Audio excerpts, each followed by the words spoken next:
Hi friends আমার একটা নতুন ভিডিওতে সবাইকে অনেক অনেক ওয়েলকাম। তো আজ আমি চলে এসেছি ছাতার উপরে কিভাবে ডিজাইন আমিও করছি বা যারা নতুন আছো কেউ কাজ করতে চাইছো কিভাবে তোমরা করবে সেটাও তোমাদের সাথে শেয়ার করব। তো যেহেতু আমরা এখানে ছাতার উপরে আমরা ফেব্রিক কালার ইউজ করব আর ফেব্রিক কালার সবসময় আমরা মিডিয়াম ইউজ করব ফেব্রিক কালারের সাথে। তাতে কি হবে ফেব্রিক কালারটা ভালো একটু লিকুইড থাকবে, তার সাথে কি হবে যাতে আমরা কাজটা যাতে ইজিলি করতে পারি।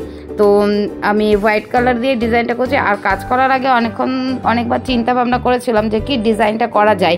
আর সবসময় আমার মাথার মধ্যে ম্যান্ডেলা আর্টই সবসময় ঘুরে বেড়ায় যে অনেক কিছু ডিজাইন দেবো যাতে একটু অন্যরকম লাগে। আর অনেকের ডিজাইন কিছুটা আমি আইডিয়া নিয়েছিলাম, কিন্তু আমি নিজে ভেবেছিলাম যে এমন কিছু করব যাতে অন্যদের থেকে কিছুটা ডিফারেন্স হয়, আবার কিছুটা সবার কাছে যাতে গ্রহণীয় হয়, সেটাও আমার মাথার মধ্যে ছিল। তো যাই হোক, এবারে দুটো লাইন একটা মোটা বর্ডারের মতন করে নিয়েছিলাম আর ড্র করে নিয়েছি। তারপরে ভাবলাম যে একটু লোটাসটা রাখবো। আমার পাতার মোটিভ আর লোটাস এই দুটো মোটিভ আমার খুব ভালো লাগে। তো এই দুটো মোটিভকেই আমি প্রায় সময় আমার কাজের মধ্যে এগুলোকে রাখার চেষ্টা করি।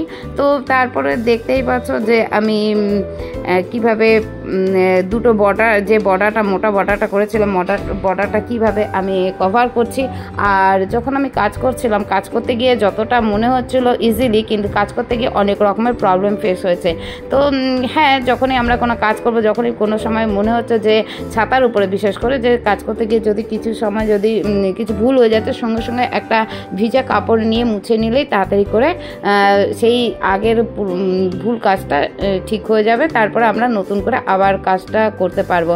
আর তার সাথে সাথে এখানে বেশি মানে মিডিয়াম ইউজ আর কালার ইউজ এই দুটো মিক্সটা খুবই ইম্পর্টেন্ট। কারণ অনেক সময় কী হচ্ছে, যখন আমার মিডিয়ামটা বেশি দেওয়া হয়ে যেতে তাতে কী হচ্ছে একটুখানি হালকা হয়ে যেতে, তাতে আবার আমাকে ডবল কোটও দিতে হয়েছিল। তো তারপরে ভাবলাম বর্ডারটা তো হয়ে গেছে, এবার মিডিলে কি করা যায়। আর প্রথমেই বললাম যে কিছু আইডিয়া দেখেছিলাম, তারপরে ভাবলাম যে বর্ডারে যেটা করেছি সেটা মিডিলেও সেটাকে কিছুটা রাখার চেষ্টা করব।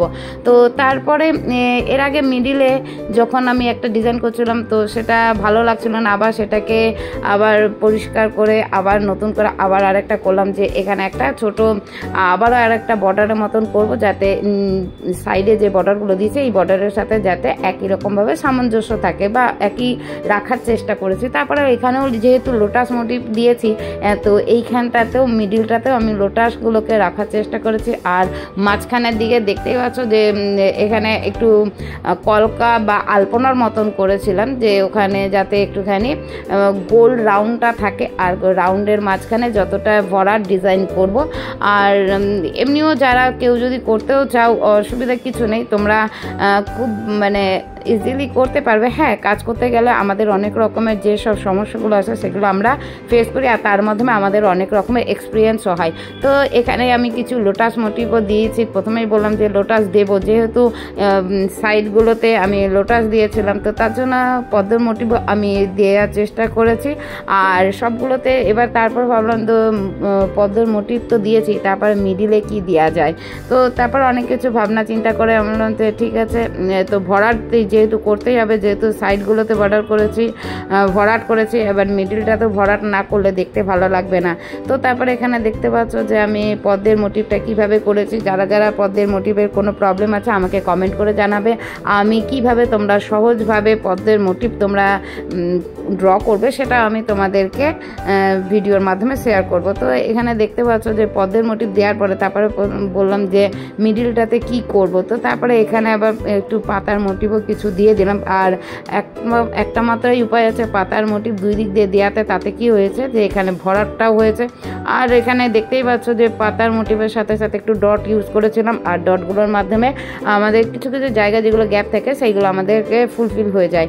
তো এইভাবেই আমি পুরো মিডিলটা এইভাবে কভার করছিলাম।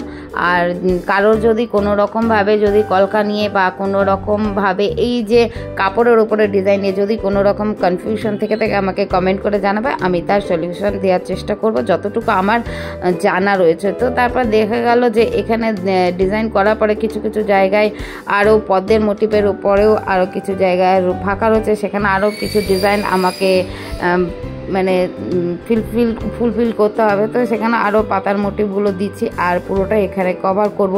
তারপরে এবার তো ভাবছি যে অনেকক্ষণ চিন্তা ভাবনা করলাম, মিডিলটা তো আমি এইভাবে ডিজাইনটা করলাম, তারপরে সাইডগুলো কি করব। আর প্রায় সময় যেহেতু আমার ম্যান্ডেল আর্ট ভালো লাগে আর আমার বেশি ভরাটটাই বেশি ভালো লাগে, তো অনেকক্ষণ ভাবনা চিন্তা করার পরে তো তারপর ভাবছি যে না, অনেকের এমনও কাজ করব যাতে মানুষের কাছে যাতে ভালোও লাগে, গ্রহণীয় মনে হয়, আর তার সাথে সাথে যেন আমার কাজটাও ভালো হয়।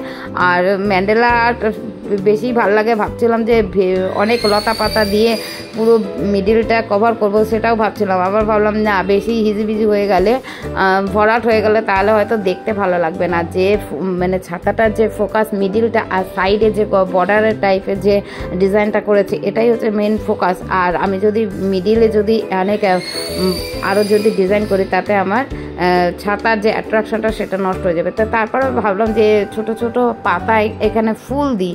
তো তারপরে এখানে দেখতেই পাচ্ছ যে কিছুটা গ্যাপে গ্যাপে একটা ফুল ড্র করে নিয়েছিলাম।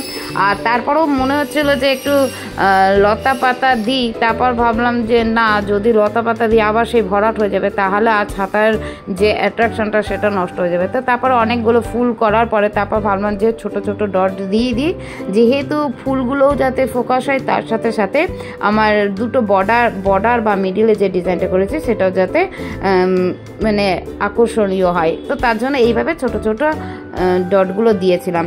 তো আমার ফার্স্ট টাইম যে ছাতার ডিজাইনটা করেছি তোমাদের কেমন লেগেছে অবশ্যই কমেন্টে জানাবে। আর তোমরা সবাই ভালো থেকো, সুস্থ থেকো, টাটা।